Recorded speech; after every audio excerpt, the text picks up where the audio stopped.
네, 금일 시간부터는 이제 집합 건물법에 대해서 공부를 하겠습니다. 집합 건물 하게 되면 대표적인 게 뭐죠? 아파트와 상가를 예로 드시면 됩니다. 그 아파트 상가는 집합 건물하게 되면 가장 특징적인 개념이 뭐냐면 집합 건물에 대해서 우리가 독특한 집합 건물에 대해서 우리가 도출되는 특징적인 용어들이 있어요. 그게 뭐냐면 구분소유예요. 구분소유. 그러니까 집합 건물은 한 동의 건물이죠. 한 동의 건물인데 그 안에서 구조상, 이용상 독립된 건물을 갖고 있는 겁니다. 그렇다 보니 구분해서 소유하게 됩니다. 여러 사람이 같이 소유하는 거게 되죠. 그러다 보니 구분소유는 기본적으로 구분소유 대상이 되는 여기에 매칭해서 구분소유되는 전유 부분이 있고요. 그 다음에 이 구분소유자를 위한 공용 부분이 존재합니다. 우리가 하나의 주택이나 그랬을 때 전유 부분, 공용 부분 나누지는 않지 않습니까? 전유 부분 그리고 공용 부분의 개념은 구분 소유를 전제로 해서 발생하는 겁니다. 그런데 전유 부분은 이제 하나의 배타적이고 특정적이기 때문에 큰 문제가 안 되는데 이제 공용 부분이 문제인 거예요. 여러 사람들이 있기 때문에.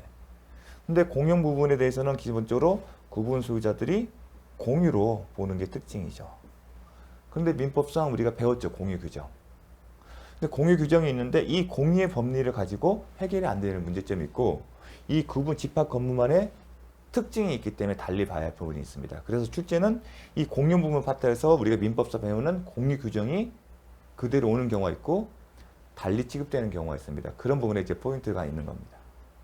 그리고 예컨대 공용 부분에 대해서 특정 구분 소유자가 배타적으로 점유했을 때 나머지 구분 소유자가 보조인 행위에 일해서 배타적으로 점유하고 있는 공용 부분에 인도를 청구할 수 있는지 그런 하나의 이슈가 됐어요. 아니면 부당이득 반환 청구권에 대해서 그런 부분에 대해서 기존 민법에서 배웠던 물권법에서 배웠던 공유의 법리가 그대로 적용되는지가 하나 쟁점이 되는 겁니다. 또 하나 구분 소유를 배우는 이유는 얘 구분 소유 개념을 막 살펴봐요. 성립 시점에 대해서 전원 합의체 판결이 있고 나중에 배울 겁니다. 근데 그 배우는 얘기는 뭐와 또 관련이 되냐면 이 구분 소유와 관련돼서 나올 수 있는 뭐냐면 대지사용권이 있는 거예요. 대지사용권. 대지사용권 개념과 관련되는 겁니다. 근데 구분 소유는 전유 부분에 대한 거죠. 전유 부분에 대해서. 그럼 대지사용권은 이 전유 부분을 소유하기 위하여 대지에 대해서 갖는 권리예요. 그게 대지사용권이에요. 그러면 이 둘의 관계, 이 대지사용권이 성립됐다면 이 전유부는 이게 그냥 자기가 배타적으로 소유하는 거죠. 전유부는 처분이 가능하잖아요. 공용 부분이 아니기 때문에 자기 거예요. 배타적으로 자기가 소유하는 부분이기 때문에 처분할 수 있는데 그렇기 때문에 이 대지사용권의 운명은 어떻게 볼 건지. 만약 대지사용권이 성립이 안 돼 있으면 이 처분에 대한 어떤 제한은 없을 겁니다. 근데 대지사용권이 있다고 한다면 집합건물법에는 원칙적으로 우리가 토지와 건물은 별개이기 때문에 따로 처분할 수 있지만 집합건물에서는 제한이 있어요. 이런 구분소유 부분과 일체성을 강조해요. 일체성이라는 법리가 있어요. 일체성이라는 법리가 있어요. 우리가 민법상 물권법에서 공유할 때는 토지와 건물에 대한 일체성의 개념을 안 봤어요. 별도예요. 근데 집합건물법은 일체성이 있다는 어떤 개념이 있어요. 그럼 언제 성립하냐? 대지사용권이 성립해야 이런 얘기가 나올 거 아니에요. 구분소유에 해당된 전유물을 처분할 때 대지사용권이 성립되어 있다면 당연히 일체성이 적용이 되어야 할 거고 전유물에는 처분이 했을 때 대지사용권이 아직 성립이 안 돼 있으면 없었다면 일체성 개념이 도지하는 것은 아닙니다. 아시겠죠? 그래서 대지사용권의 성립 요건을 보게 됩니다. 그게 구분소유와 연관이 되는 거예요. 그리고 대지사용권에 보면 대지사용권도 등기가 되지 않습니까? 부동산 등기법상 대지권 등기가 가능해요. 이 대지사용권을 등기를 하게 되면 대지권이 돼요. 그건 부동산 등기법상 개념이에요. 즉 부동산 등기법상의 대지사용권을 등기할 수 있다. 대지권. 등기하게 되면 부동산 등기법상 대지권이라는 개념이 나오는 겁니다. 그 의미는 이 대지 사용권과 전유 부분을 분리해서 처분하지 못한다는 그 내용이 적용이 되고요. 그런 내용이 이렇게 개념이 나오기 때문에 이 개념 때문에 혼동의 여지가 있는데 제가 말씀드린 부분에 딱 포인트를 두고서 기출 문제를 푸시면 되는 겁니다. 그래서 왜 이런 개념들이 나오고 언급이 되는지를 살펴보실 필요가 있습니다. 요렇게 이게 전반적인 겁니다. 그리고 집합 건물이기 때문에 관리단이라는 게 있어요. 관리를 할 거 아니겠습니까? 그럼 관리단은 하나 단체예요. 그럼 단체는 법인기 없는 사단이에요. 단체 자체가 대표권이 없으니까 관리단을 대표할 수 있는 관리인이 필요한 거고요. 근데 관리인이 이제 워낙 이 공용 부분에 대한 관리에 대한 어떤 집행의 권한, 이거 대표할 수 있는 권한, 관리를 대표할 수 있는 권한이기 때문에 그 권리를 제한하기 위해서 관리인을 사무를 감독할 관리위원회를 둘 수도 있고. 그래서 33회에서 관리위원회에 대해서 이제 법조문이 출제가 됐었습니다. 이런 내용을 중심으로 해서 살펴보도록 하겠습니다. 그런데 구분 소유 성립하면 이렇습니다. 집합 건물을 예를 들게 되면 이런 절차를 거치죠. 집합 건물, 아파트나 이제 상가잖아요. 이게 집합 건물을 짓겠다 싶으면 대부분 사업 시행자는 건축 허가를 받게 됩니다. 그렇죠? 건축 허가를 받고 아니면 건축 허가 동시에 분양 계약을 하고요. 분양 계약을 체결을 한 다음에 시공을 하죠. 시공을 해서 건물이 이제 아파트랑 이렇게 호실이 나눠지겠죠. 그 다음에 등기를 위해서는 먼저 항상 건축물 대장 등록, 건축물 대장에 등록을 하고 그 다음에 소유권 보전 등기를 합니다. 소유권 보전 등기를 하려면 대장이 있어야 합니다. 이런 절차를 거칩니다. 근데 이 절차 중에서 구분 소유의 성립 시점을 구분 소유권이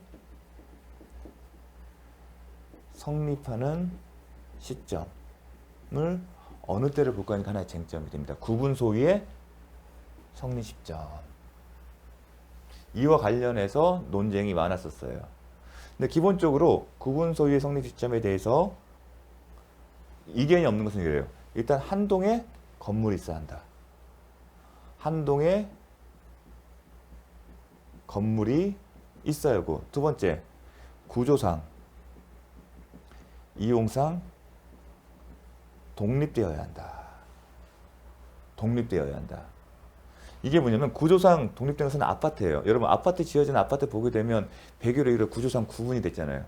물리적 측면이에요. 구조라는 얘기는 물리적 측면에 구분된 거예요. 근데 이용상 독립은 뭐냐면 상가예요. 여러분 상가 호실 나누지 않아요. 한 통으로 있고 다만 가벽을 설치해서 구분할 수 있죠. 이용상 독립할 수 있죠. 그 상가로 생각하시면 됩니다. 그러니까 먹줄 다 그어놓거든요. 그래서 이용상 독립. 이 경우는 맞는데, 그리고 세 번째가 뭐냐면 구분행위예요. 항상 이런 외형상, 구조상, 이용상 독립된 물건이라 하셔서 집합 건물 되는 게 아니고 이 건물의 소유자의 의사에 따라 달라지는 겁니다. 이 한 건물의 그 사람의 의사에 따라서 달라지는 겁니다. 나는 이 건물을 그냥 하나의, 비록 외형상의 구조상, 이용상 독립지만 하나의 건물로 보겠다. 그러면 집합건물법이 아니라 그냥 민법상 보통 이제 하나의 건물로 등기를 하면 되는 거예요. 통으로. 그런데 이 소유자가 나는 이 부분을 구분해서 등기를 하겠다. 그런 의사가 있습니다. 구분 의사. 그게 뭐냐면 구분행위라고 합니다. 구분행위. 구분한 행위에 있어야만이 집합 건물의 구분 소유권이 성립이 된다. 여기까지도 다툼은 없어요. 구분행위하면 구분하려는 의사예요. 구분하는 의사는 객관적으로 내심의 의사지만 구분의 의사가 있는 건 뭐냐면 구분행위는 결국은 의사거든요. 그 의사가 내심에서 머무는 게 아니라 겉으로 표출을 해. 객관적으로. 이 구분행위, 구분 의사는 대신에 객관적으로 표시될 수 있어야 한다. 밖에서 봤을 때 알 수 있어야 한다는 겁니다. 근데 건축 허가가 할 때 하나의 주택을 할지 아니면 아파트를 할지 건축 허가 신청은 다를 거예요. 분양 계약을 했다는 얘기는 하나인지 아닌지를 알 수가 있어요. 즉 분양 계획이나 건축 허가를 통해서 구분 의사가 객관적으로 나타납니까 안 나타납니까? 나타나지 않습니까? 이러한 의사가 있으면 구분 행위가 있었다고 본다는 겁니다. 그러면 이제 건축 허가나 분양 계획을 뭘로 볼 수 있다? 구분의사, 구분행위를 본다는 겁니다. 하나의 의사로. 객관적으로 대신 명확하게 알 수 있지 않습니까? 그러면 이러한 사실만으로 구분행위가 갖춰져 엔드 개념이다. 구분의사가 있고 한동의 건물이 존재하고 구조상 이용상 독립하면 이 자체만으로 구분 소유권이 성립되는지가 쟁점이 된 겁니다. 아니면 더 나아가 건축물의 대장에 등록을 해야 하는지 아니면 건축물 대장에 등록을 그치지 않고 소유권 보존 등기를 해야 하는지가 문제됐어요. 근데 소유권 보존 등기는 제외됐어요. 왜냐하면 원시 취득은 별도의 등기가 없어서 소유권을 취득하기 때문에 구분 소유 성립은 결국은 소유권 취득이거든요.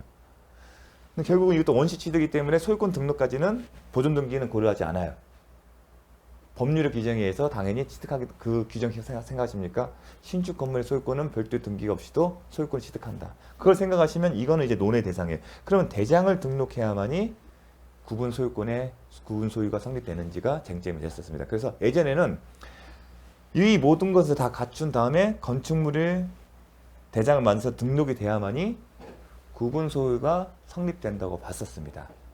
하지만 2013년 전원 합의체 판결로 건축물 대장 등록 시가 아니라 한동의 건물이 존재하고 엔드 개념입니다. 구조상 이용사에게 독립하고 엔드 구분행위가 있으면 별도로 건축물 대장이 등록이 되어 있지 않다 하더라도 구분 소유가 성립된다는 게 대법원 전원 합의체 판결로 선고됐고 그 이후로 계속적으로 그 판결을 유지하고 있습니다. 그래서 시험은 제가 출제 방향은 이와 관련된 출제는 이 질문입니다. 이렇게 출제해서 종전에는 구분 소유가 성립하는 시점은 원칙적으로 건물 전체가 완성되어 당해 건물에 관한 건축물 대장에 그 부분 건물로 등록된 시점이라고 했지만 지금은 어떻다? 한동의 건물이 존재하고 구조상, 이용상, 독립성을 갖출 뿐만 아니라 구분행위가 있으면 족할지 더 나아가 건축물의 대장에 등록되거나 구분권에서 등기되지 않았다 하더라도 그 시점에 구분 소유가 성립한다. 어느 시점에 한동의 건물이 존재하고 구조상 이용상의 독립성을 갖추고 구분행위가 있을까? 핵심은 별도의 건축물 대장 등록이 필요 없다는 겁니다. 그 시점에 구분 소유가 성립된다는 겁니다. 구분 소유가 성립된 시점에 뭐가 있다? 이제 공용 부분이 나타난 거고요. 근데 전유 부분으로 나눌 수가 있는 거고요. 더 나아가 대지 사용권의 개념이 나오는 겁니다. 대지 사용권이 개념이 성립되려면 구분 소유가 전제되어 있기 때문에 그런 실익이 있는 겁니다.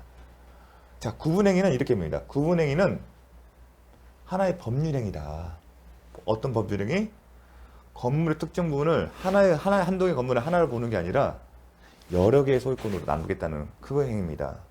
그런데 그 법률행위의 시기나 방식에는 특별한 제한이 있는 것은 아니다. 처분권자의 구분 의사가 객관적으로 애부에 표시되면 인정됩니다. 애부로 표시가 되면 된다. 시기나 방식에 특별한 어떤 제한이 있는 것이 아니기 때문에. 그럼 예컨대 뭐냐? 건축 허가 신청이나 분양 계약이다. 자, 이렇게 표현을 하고 있습니다. 자, 이 개념은 되게 중요합니다. 그래서 출제는 이렇게 됐습니다. 구분 건물이 객관적, 물리적 완성되더라도 한동의 건물이 아닙니다. 그 건물이 대장에 등록되지 않는 한 구분 소유에 객체되지 못한다? 아니다. 구분 소유의 성립이 된다는 것은 구분 소유권의 객체가 되는 시점입니다. 그래서 대장에 등록되지 않는 한 못한다? 잘못되다. 대장에 등록되지 않더라도 성립될 수 있습니다. 그게 출제 포인트입니다. 자, 구분 소유 목적의 건물 부분은 전유 부분이다. 구분 소유가 성립되면 전유 부분이 있고 아니면 공용 부분. 아파트를 내 있으면 아파트가 있어요. 뭐 1층이면 102호. 이 부분이 전유 부분이죠. 나머지 복도, 계단, 현관 그런 부분이 공용 부분이고요. 근데 공용 부분은 구분 소유자 단독으로 쓰는 게 아니죠. 배타적으로. 공유. 예, 그래서 구분 소유일 때 전유 부분과 공용 부분 나눠지는 겁니다. 목적의 건물 부분이 전유 부분이다. 대상은. 공용 부분은 아닙니다. 공용 부분이라면 틀립니다. 기초적인 개념입니다. 공용 부분은 이제 공유에 되는 겁니다. 공유. 자, 담보 책임. 이제 우리가 아파트를 신축 건물을 하게 되면 하자 담보 책임 소송을 제기하는 게 거의 100%예요. 그리고 그 소송을 통해서 항상 책임이 담보 책임이 발생합니다. 빵원인 경우는 거의 없습니다. 거의. 그래서 이제 뭐 그런 어떤 경험이 있으신 분도 있겠지만 이제 입주자 대표회의가 소송을 그 권리를 행사하기 위해서 구분 소유자로부터 채권을 양도받는 절차를 거치고 그런 어떤 절차를 거치는데, 자, 그 담보 책임은 크게 전유 부분과 공용 부분에 대해서 구분해서 합니다. 담보 책임은 전유 부분과 공용 부분은 나눠서 해요. 우리가 앞에서 매매계에서 담보 책임 때는 전유부 공유부 나누지를 않았죠. 근데 이거는 분양을 했을 때, 신축 건물을 분양했을 때 담보 책임을 전제로 합니다. 내가 어떤 목적물을 매매하는 게, 그 매매계약의 그 목적물하고 다른 게 뭐냐면, 이거는 신축해서 분양한, 그래서 집합 건물을 건축하여 분양한 사람에 대해서 책임을 묻는 겁니다. 그걸 아셔야 합니다. 그럼 그 경우에는 전유분과 공유분 나누는데, 그게 뭐냐면 담보 책임이 되면 행사 시기가 특정이 되어 있어요. 행사 시기가.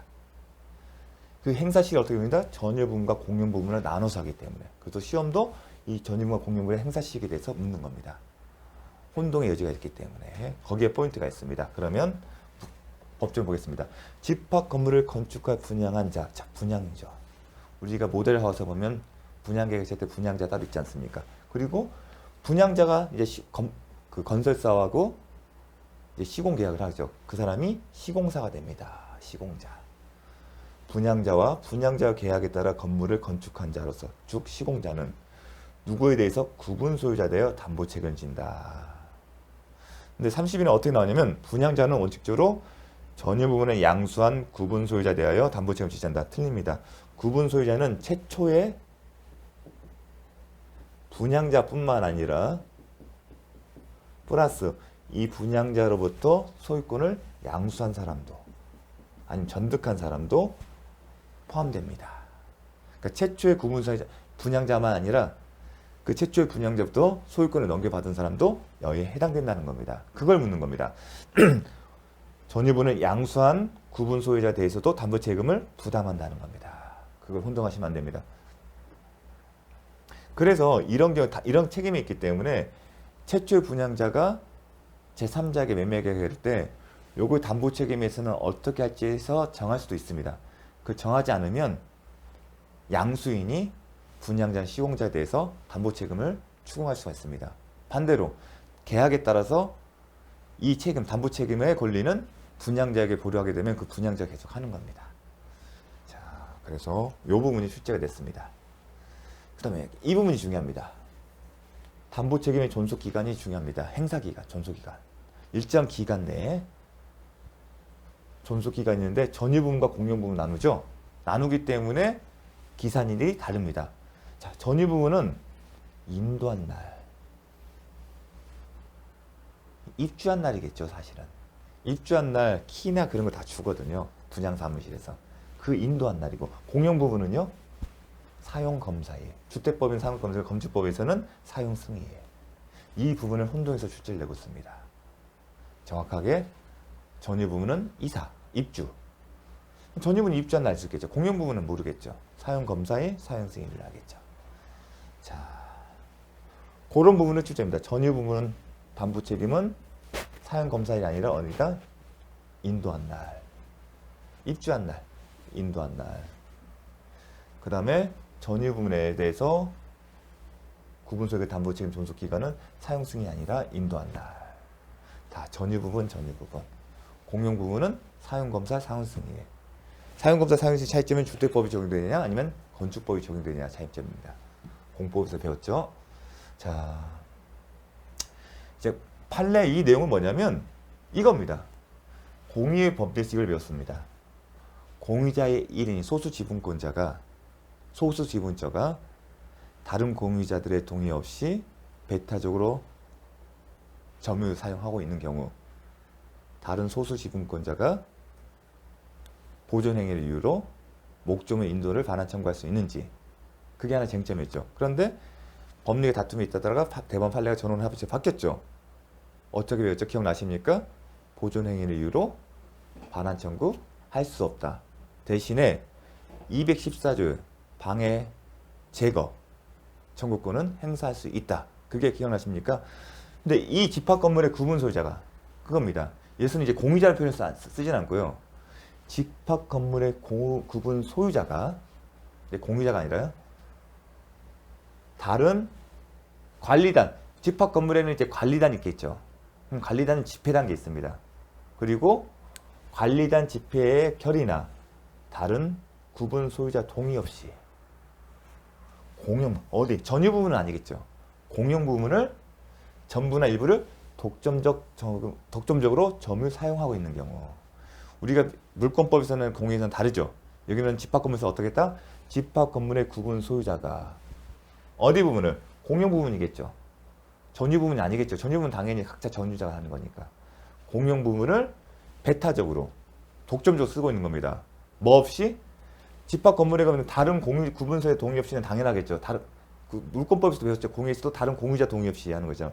근데 더 추가해서 관리단 집회의 결의. 왜냐하면 집합 건물에서는 관리단이 당연히 성립되기 때문에 집회 결의에 따라서 공용 부분에 대해서 사용을 정할 수가 있거든요. 그 얘기를 하는 겁니다. 없이 하고 있는 경우 다른 구분 소유자가 보존행위로서 인도를 청구할 수 있는지 그럼 딱 우리가 물권법 공유에서 배웠던 게 연상이 되어야 돼요. 어쩌다? 동일하게 적용된다는 겁니다. 그 얘기는 뭐냐면 보존행위로서 그 인도 청구 소유자 없다. 없다. 그걸 기억하시면 됩니다. 대신에 뭘 행사할 수 있냐? 방해 상태를 제거하거나 방해 행위를 금지를 청구할 수 있지 않습니까? 방해 제거 청구권. 방해 행위를 제거하거나 아니면 방해를 금지를 청구할 수 있다. 그때 배웠죠. 그 법리가 그대로 적용됩니다. 집합 건물의 구분 소유자가 공용 부분을 배타적 독점적으로 사용하는 경우에도 다만 이 경우에는 뭐 소수 지분권이나 그런 표현을 안 쓰죠. 그 점이 다르겠지만 동일한 법리가 적용된다는 걸 아셔야 합니다. 결국은 소수 지분권자랑 마찬가지겠죠. 아파트 경우는. 그 내용이 그대로 간다. 이 부분이 이제 출제 포인트입니다. 우리가 공유파트에서 배운 그대로 적용한다. 다만 용어가 달라질 뿐이다. 구분 소유자가. 관리단 집회 결의나 구분 소유자 동의 없이. 그러니까 기존에는 소수 지분권자가 다른 공유자 동의 없이 이렇게 나가잖아요. 근데 보존행위로서 할 수 있냐?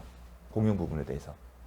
할 수는 없고 방해센터 제거하거나 점유를 방해행위를 금지할 수 있다. 자, 그거였습니다. 그 부분이 하나예요.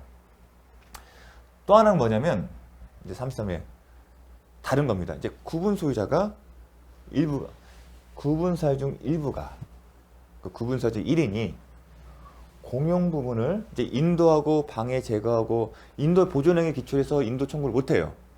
하지만 방해를 제거하거나 금지를 청구할 수 있어요. 또 하나 생겨나는 나머지 부분이 있어요. 그 사람이 독점적으로 사용함으로써 이득이 발생했을 거 아니에요. 그럼 이득에 대해서 반환 청구할 수 있는지가 하나의 쟁점이 될 수가 있습니다. 그걸 묻는 겁니다. 구분 소유자 일부가, 즉 공유자 일부가 공용 부분을 배타적 점유 사용한 경우 부당이득으로 그 이익을 반환할 의무가 있는지 우리가 공유 파트에서 배웠었습니다. 그런데 여기 하나의 특별한 이슈가 있어요. 이 공용 부분에 대해서 어떤 이슈가 있었냐면 판례가 전원합의체에 있으니까 판례가 변경될 때죠. 하나의 이슈가 뭐냐면 이때는 해당 공용 부분이 구조상 여러분 계단이나 복도 생각할게요. 아파트에 별개의 용도로 사용하거나 다른 목적으로 임대할 수 있는 대상이 아니었습니다. 이 공용 부분을 배타적으로 점유하는데 집합 건물에서 공용 부분을 예를 들면 계단이나 복도나 현관이에요. 근데 이거는 잘 생각해 보면 다른 용도를 쓸 수가 없어요. 다른 용도를 쓸 수 없기 때문에 다른 사람들한테 임대할 수도 없다는 겁니다. 그럼 애시당초 공용 부분은 다른 용도로 쓸 수도 없고 그다음 제3자에게 임대를 줄 수 없기 때문에 임대나 다른 사람이 사용할 수 있어서 이득을 취득할 수 있었을까? 애시당초 이득이 발생하지 않으면 손해도 없는 거 아닌가? 부당이득이라는 것은 기본이 이득이 발생하고 그러면 손해가 발생해야 돼요. 이 사람이 공유자 일부가 썼으면 이득은 발생해요. 그럼 손해가 발생할 거 아니겠습니까? 다른 공유자에게. 근데 손해라는 측면에 포인트를 두고 봤어요. 근데 애시당초 이 부분은 다른 용도 쓸 수 없기 때문에 손해란 게 발생할 수 없어. 그럼 부당이득이 성립하지 않는 거 아니냐?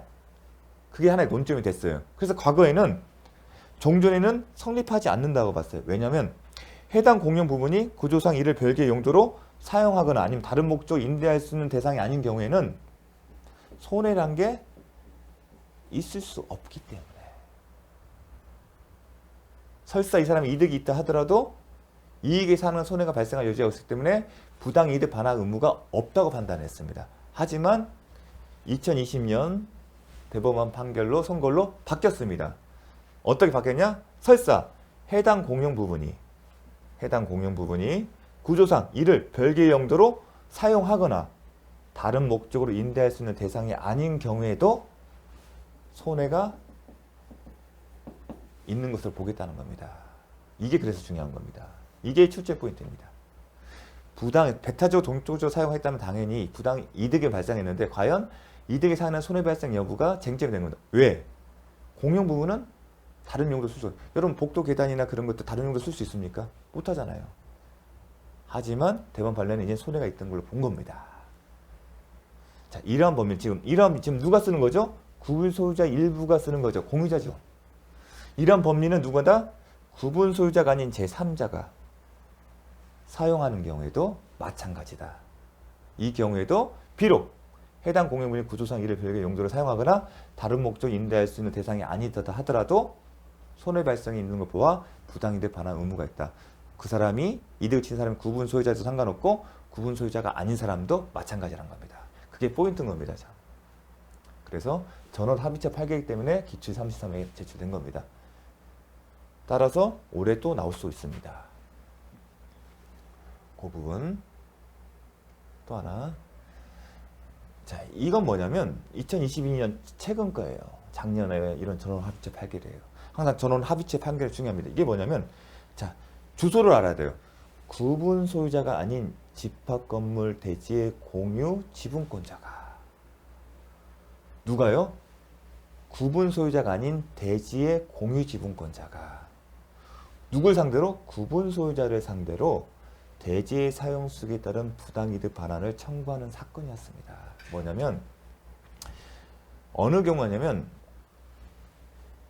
원칙적으로 집합 건물이 있으면 아파트나 다세대가 있어요. 그러면 대지 사용권 존재할 거 집합 건물은 이게 등기가 되면 대지권이 돼요. 이 대지권이 대지 사용권이 소유권이 되면 지분별로 이제 취득이 돼요. 원칙적으로는 구분 소유자와 이 대지권자가 같아야 돼요. 근데 이 건물 자체에서 먼저 등기가 되는 경우가 있어요. 그 이유가 뭐냐면 이 토지에 대해서 권리관계가 정리되지 않거나 아파트의 경우는 여러 필지를 합필 절차를 밟아야 하거든요.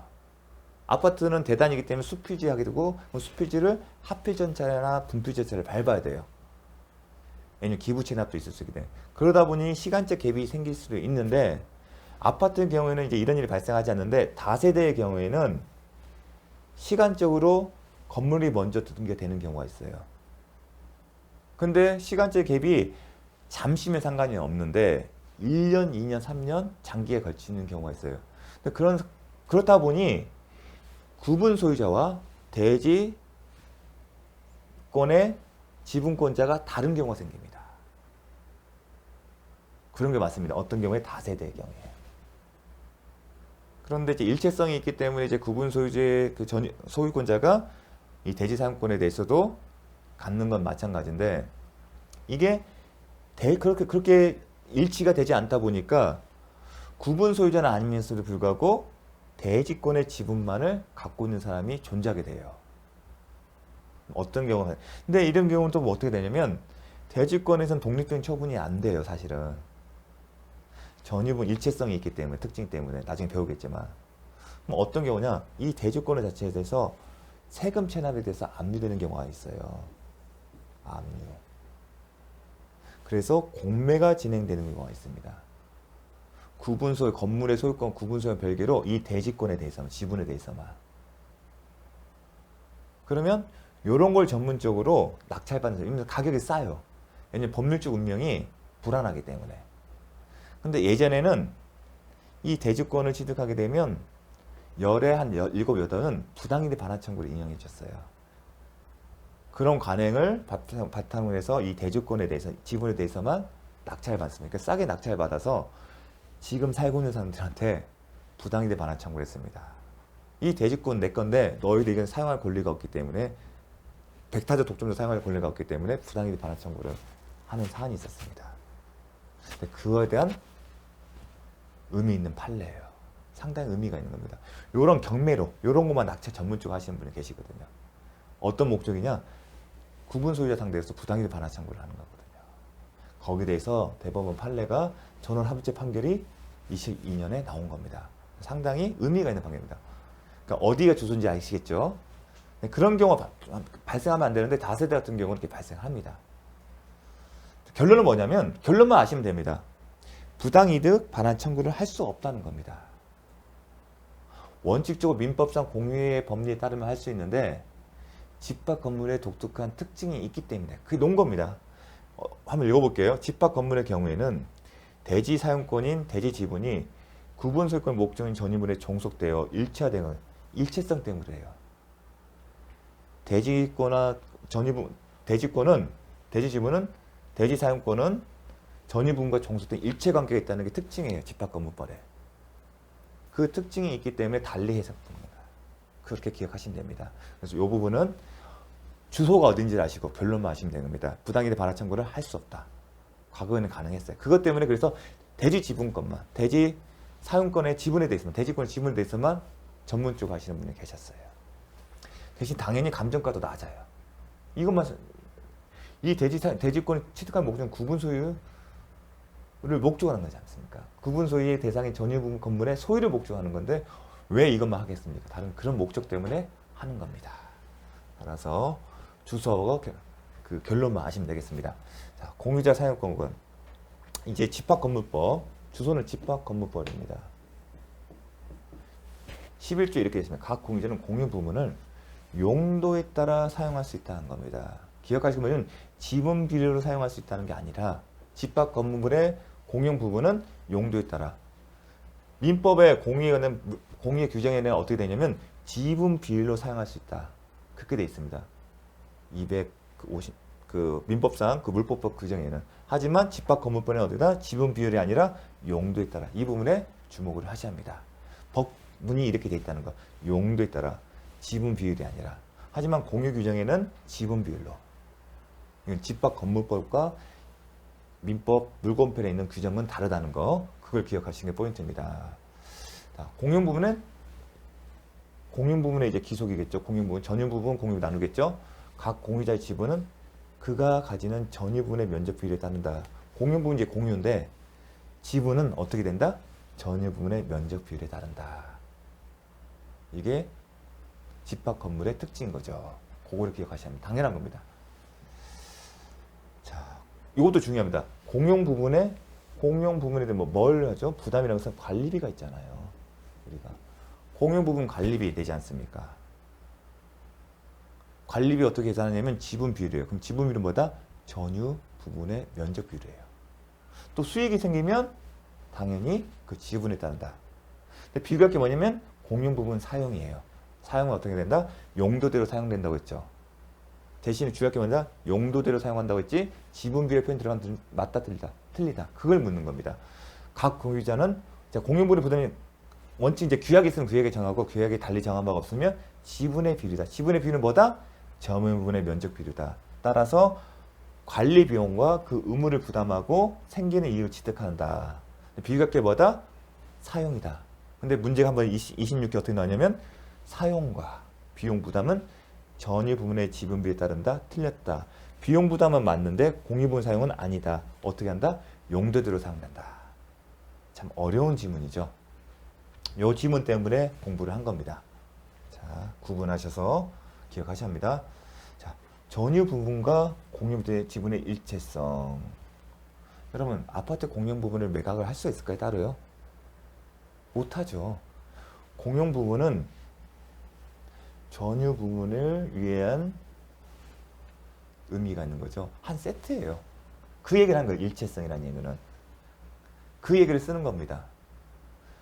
공유분의 공유자의 지분은 그가 가지는 전유 부분의 지분에 따른다. 이 얘기는 뭐죠? 전유 부분의 처분이 있으면 우리가 매매계획 할 때 전유 부분 하죠.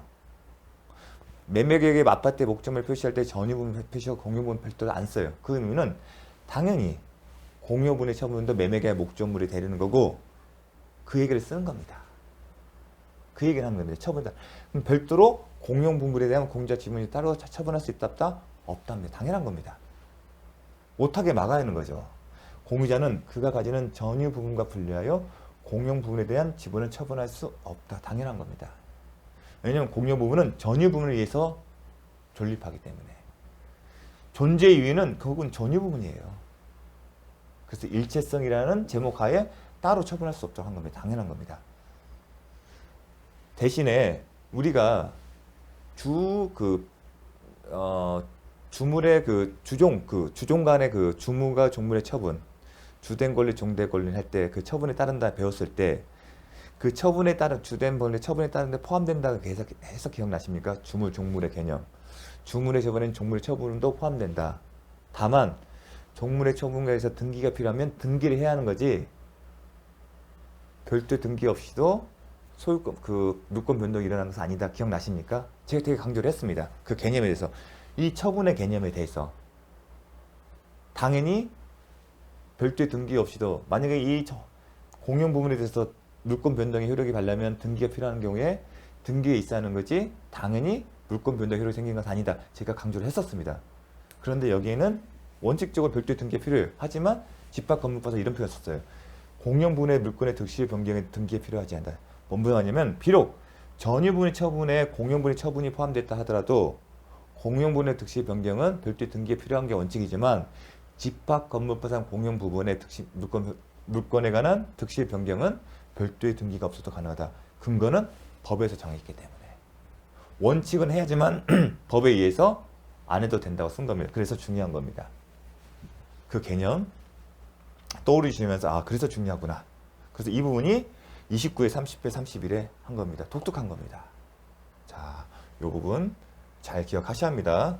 이 내용 되게 중요합니다. 자, 일체성이 나온 개념이 또 나올 겁니다. 구분 소유와 대지 사용권. 여기는 전유 부분과 공용 부분. 당연한 겁니다. 복도로 생각하시면 됩니다. 또 하나. 집합 건물의 공용 부분의 일체성에 대한 공용 부분에 대해서는 취득시효나 소유권 취득 대상이 될 수도 없다. 기억하셔야 합니다. 만약에 공용 부분에 대해서 취득시효 대상이 된다고 한다면 어떤 일이 벌어질까요?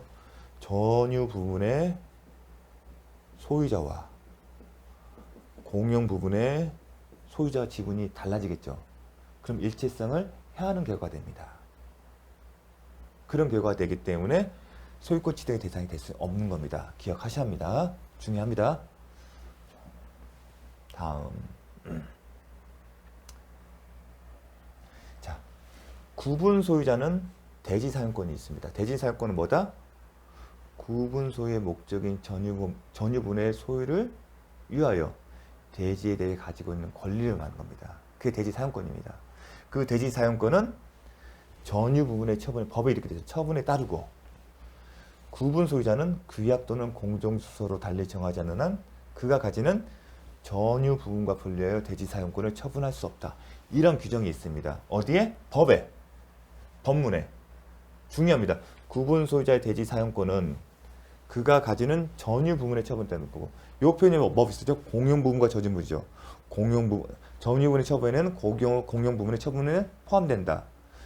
공용 부분은 전유 부분과 분리해서 공용 부분을 처분하지 못한다 얘기했었죠. 그래서 일체성이 있었죠. 마찬가지로 구분 소유자는 대지 사용권은 그가 가지는 전유 부분의 처분에 따른다. 나와요. 다만 특이한 게 뭐냐면 공용 부분에 대해서는 별도로 달리 처분하지 못한다고 구분해 처분하지 못한다고 분리해서 처분하지 못한다고 분명히 써놨습니다. 볼게요. 분리하여 공용 부분 지분 처분할 수 없다고 나왔어요. 예외가 없어요. 하지만 대지 사용권 예외가 있어요. 어떤 경우? 규약, 공정지구서로서 달리 정한 경우에는 전유 부분과 분리하여 대지 사용권을 처분할 수 있습니다.